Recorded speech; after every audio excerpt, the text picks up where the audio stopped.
of you are constructed to fail. Remember that we are currently on a 30-day series, right? Good. So now this is the second series, and in this second series, we're still looking at how the young Nigerians have been constructed to fail by their parents, right? Now, so let's move forward. Now, I want to explain something in this particular series. The truth is that, and this is the bitter truth, the average Nigerian, um, the average young Nigerian was given birth to and was raised by parents that lacked the Nigerian vision. Yes. And lacking the Nigerian vision, what that has done to the average Nigerian is that many young Nigerians were raised in division. They were raised in division. Now, how do I mean? Many young Nigerians while growing up were told about how they are Igbos and the other tribes are Yorubas, and then you have the Hausas and all of that.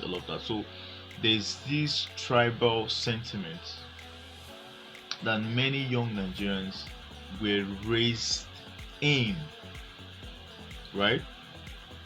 So most parents didn't raise their kids with a Nigerian vision.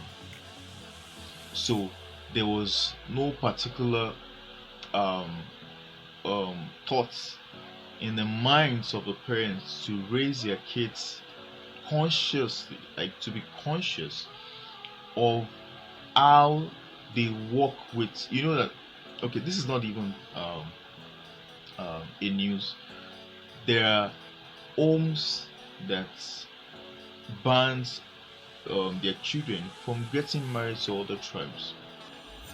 Now, when you begin to inculcate such mindsets, such perception into the minds of young people, right, that they can't marry Hausa, they can't marry Yoruba, they can't marry Igbo, they can only marry from their own tribe. Now, what you are doing is that you're already dividing the nation in their hearts. And that is why, as a country, we are easily divided. Once there is something, especially when it comes to politics, you can easily see the division, because the unification that we ought to have was not built in us from our childhood, and this is a failure of our parents.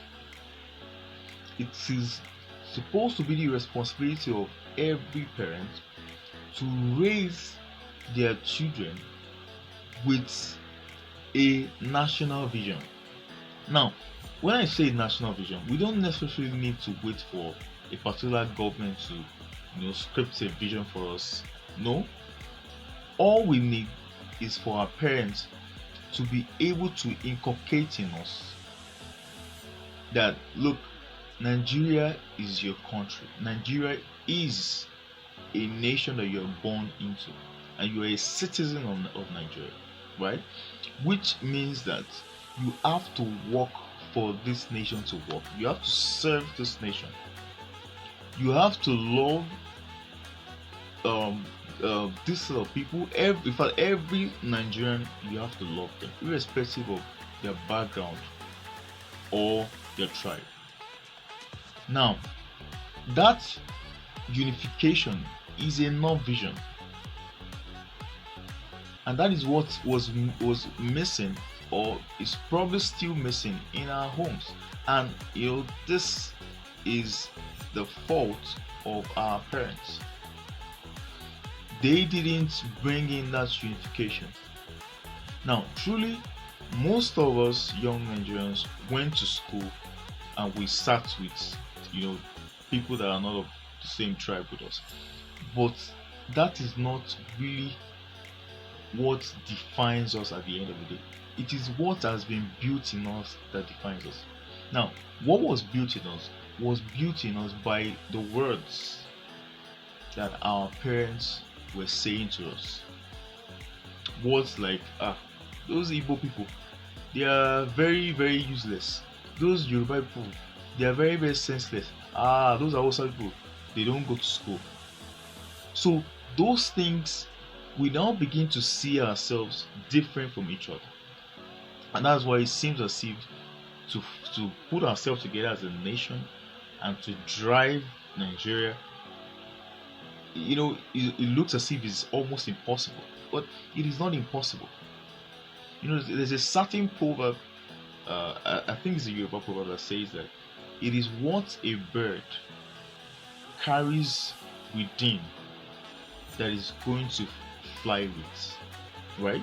Now, this applies to how we are raised as children. Now, let me take this away from Nigeria and to maybe America or Europe. Now, how is racism passed from one generation to the other? How it is passed is through parenting. You can imagine a 5-year-old white kid already calling a black child, you're a goat, you're a monkey. You understand? Now, 5-year-old, where did he get that perception? So now, it's the same thing with how we are raised in Nigeria, whereby there's already a perception about how the Hausas are. There's a perception of how the Igbos are. So when we are raised like that, it gets into our consciousness. That's the way we begin to think. That's the way we begin to reason, right? And as we grow older, we begin to have that separation, that division, right? So, in our adulthood, to be able to now unify ourselves to pursue something great for our country becomes difficult. So, our parents have constructed us to fail because they've raised us in division. They have not raised us in unification. To see other tribes as our brothers and sisters, like, okay, you can marry from any part of the country, it doesn't matter. This set of people are wonderful people, this set of people are good people, so that's, you're raised in that manner. So it's a different approach for you when you begin to grow up. I wouldn't lie to you because of the way I was raised. At times when I look at a certain tribe, I have a perception, right? But I've been able to reconstruct my mind. That is why I am very, very open and free to every tribe, right? But this is not the way many of us were raised. And this is why we need to reconstruct ourselves. There needs to be a reconstruction of ourselves so that we begin to see ourselves not as being divided, but we are one. We are one. As long as we don't find that unity, there is no way we can make progress as a country. It's a saying that a divided kingdom cannot stand. In fact, a divided kingdom is already at war, within itself or within ourselves, right? So we need to reconstruct ourselves as young Nigerians so that we can really drive Nigeria to where we're going. Being divided can never ever take us to that, great dreams that we want to achieve. It cannot, until we find a unification which gives us the Nigerian vision, and then we can achieve.